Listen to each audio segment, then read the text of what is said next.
Pentingnya keamanan sistem. 1. Informasi saat ini menjadi komoditi yang sangat penting. Keamanan untuk mengakses dan menyediakan informasi secara cepat dan akurat. 2. Sangat pentingnya nilai sebuah informasi menyebabkan informasi hanya boleh diakses orang-orang tertentu. 3. Kemudahan kenyamanan mengakses informasi. Keamanan sistem. 1. Ketidakpedulian manajemen perusahaan. Maksudnya lebih mementingkan reducing cost, perbaikan sistem yang rusak membutuhkan biaya besar.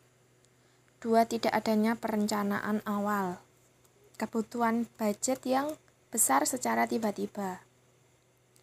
3. Keuntungan tidak terlihat. 4. Mengurangi kenyamanan. Algoritma kriptografi. 1. Algoritma kunci simetri. Contoh Rabin DSA ECC.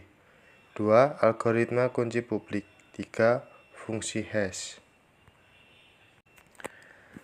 1.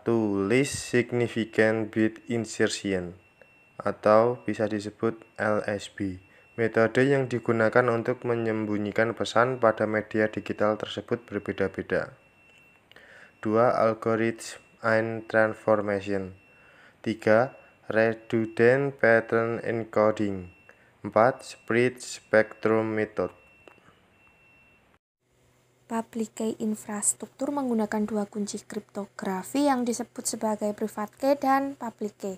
Pemanfaatan dua kunci kriptografi inilah yang disebut sebagai tanda tangan digital. Public key dan private key merupakan pasangan kunci untuk proses enskripsi dan deskripsi. Keduanya selalu berpasangan. Jika data dienkripsi dengan private key, maka mendekriptnya menggunakan public key. Private key bersifat rahasia dan hanya diketahui oleh pemiliknya, sedangkan public key tidak dirahasiakan oleh pemiliknya, tapi siapapun boleh mengetahuinya.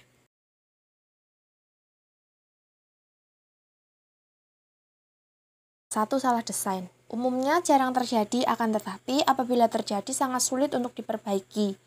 Akibat desain yang salah, maka biarpun dia diimplementasikan dengan baik, kelemahan dari sistem akan tetap ada. Contohnya, kesalahan desain nomor urut dari paket TCP/IP. Kesalahan ini dapat dieksploitasi sehingga timbul masalah yang dikenal dengan nama IP spoofing. Sebuah host memalsukan diri seolah-olah menjadi host lain dengan membuat paket palsu. Setelah diamati urutan paket dari host yang hendak diserang. 2. Implementasi kurang baik. Banyak program yang diimplementasikan secara terburu-buru sehingga kurang cermat dalam pengkodean. Akibat tidak adanya cek atau testing implementasi suatu program yang baru dibuat.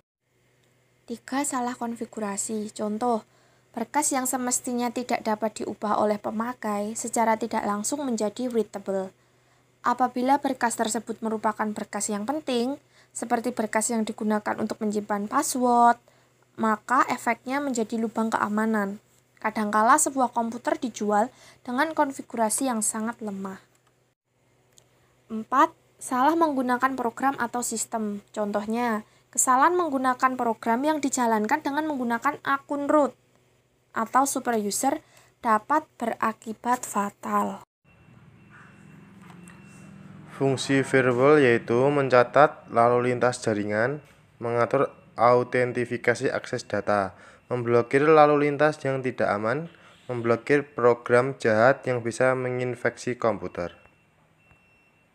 Contoh cybercrime, pencurian data penggunaan akun internet milik orang lain. Cara menanggulangi kriptografi. 2. Menutup servis yang tidak digunakan. 3. Backup rutin. Dan yang terakhir perlu adanya cyberlaw.